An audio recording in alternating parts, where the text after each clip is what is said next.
Povejte nam, kdaj je vam potem torej včeraj uspelo pogasiti in kakšno je danes stanje zjutraj?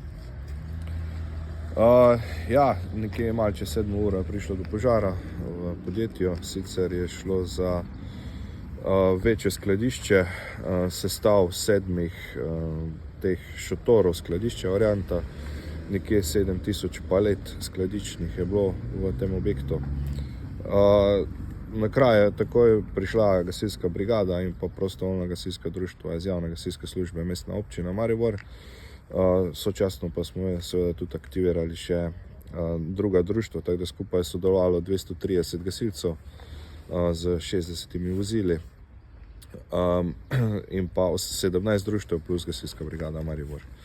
Zdaj, požar je bil dokaj hitro lokaliziran, tudi izveden presek na ta upravni del oziroma še eno skladišče, tako da to je ostalo celo.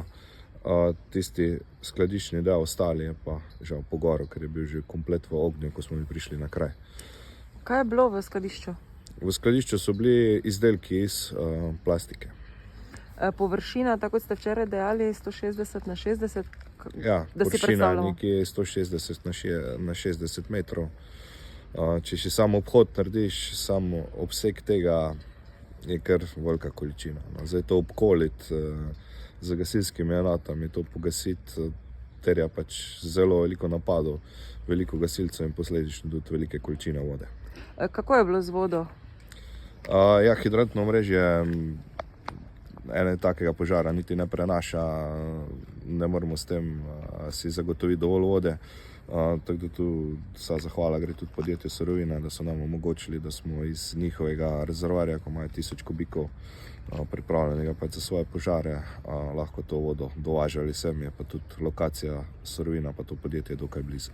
Kaj pa ta trenutek, kaj se dogaja? Govorili ste, da se vžiga, smo ga slišali? Zdaj ostalo je še nekaj teh žarišč posameznih, tako da te žarišče še prekupujemo, gasimo, zalivamo. Trenutno tudi poteka preiskava za strani policije, tako da to bo verjetno trajalo pa še cel dan. Imate kakšen zaplet okrog tega? Ne, zaenkrat zadeve so potekajo ok, tudi sama odzivnost prostovoljnih gasilskih društev in seveda tudi brigade je bila na zelo visokem nivoju, sodelovanje. Res v zelo kratkem času se je zbralo zelo veliko gasilcev.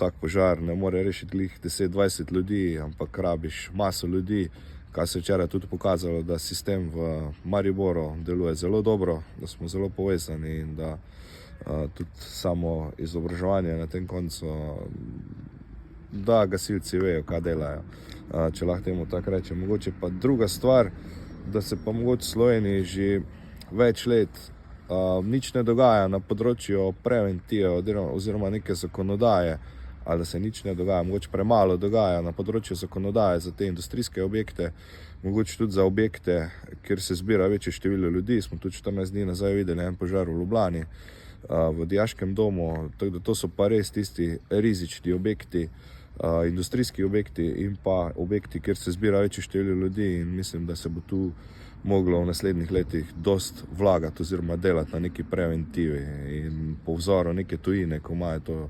dosti boljše rešitve.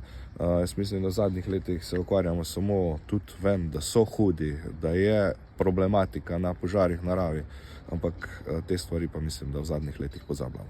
Sinoči ste pozivali k zapiranju oken, k opozorilom prebivalcev, pa vendar poleg medijev je bilo tudi veliko drugih radovednežev, ne glede na to, da so se dvigovali neki strupi v ozračje. Morda kakšen poziv? Dali smo navodila preko PR-a policije, da se vse okne zapirajo, da ne hodijo v bližino objekta, ker to konec koncev plastika, ko gori, definitivno ni zdrava. Ampak kljub temu je bila tu gruča ljudi, avtov, tako da smo tudi tam ovirali dostope določene. To pač bi za vse nadaljne intervencije prosil, da res poslušajo navodila oziroma upoštevajo ta navodila za naše ali strani policije.